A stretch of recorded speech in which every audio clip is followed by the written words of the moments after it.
চিকেনটাকে মিক্সিতে পেস্ট করে নিলাম। আমাদের দরকার পুদিনা পাতা, আর চপিংয়ের মধ্যে দিয়ে দিলাম পেঁয়াজ, আদা, রসুন, ধনেপাতা, পুদিনা পাতা।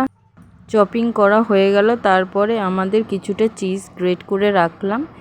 তারপরে মিক্সিং জারের মধ্যে দিয়ে চিকেনটাকে নামিয়ে নিলাম। তার মধ্যে মেশালাম চপিং করা আদা, রসুন, পেঁয়াজ, ধনেপাতা, পুদিনা পাতা। তারপরে কিছুটা চিলি ফ্লেক্স মেশানোর পরে দিলাম অল্প পরিমাণে নুন আর গ্রেট করা রাখা চিজ। তারপর হাতে তেল নিয়ে অল্প করে মাখিয়ে নিলাম পুরো চিকেনটাকে।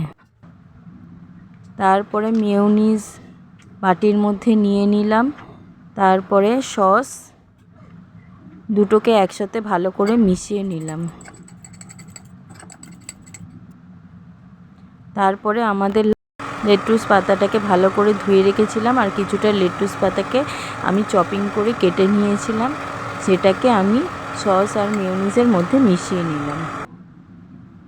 অল্প হাতে তেল নিয়ে চিকেনটাকে আমি গোল গোল চ্যাপ্টা চ্যাপ্টা আকৃতি শেপ দিলাম।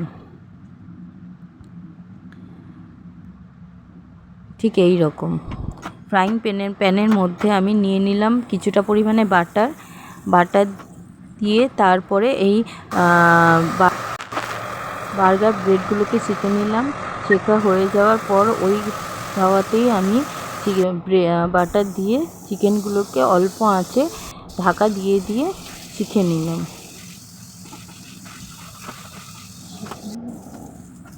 তুলে নিলাম কিছুটা লাল হয়ে যাওয়ার পর।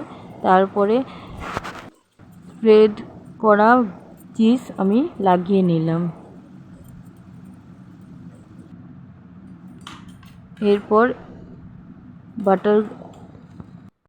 এরপর ব্রেডগুলোর উপরে ওই চিকেনটা দিয়ে ওই মেয়োনিজ দিয়ে পেঁয়াজ, যে যেরকম সবজি খেতে ভালোবাসে দিয়ে দেবে, দিয়ে ওই লেটুস পাতাকে দিয়ে ডেকোরেশন করে আমি তৈরি হয়ে গেল বার্গার।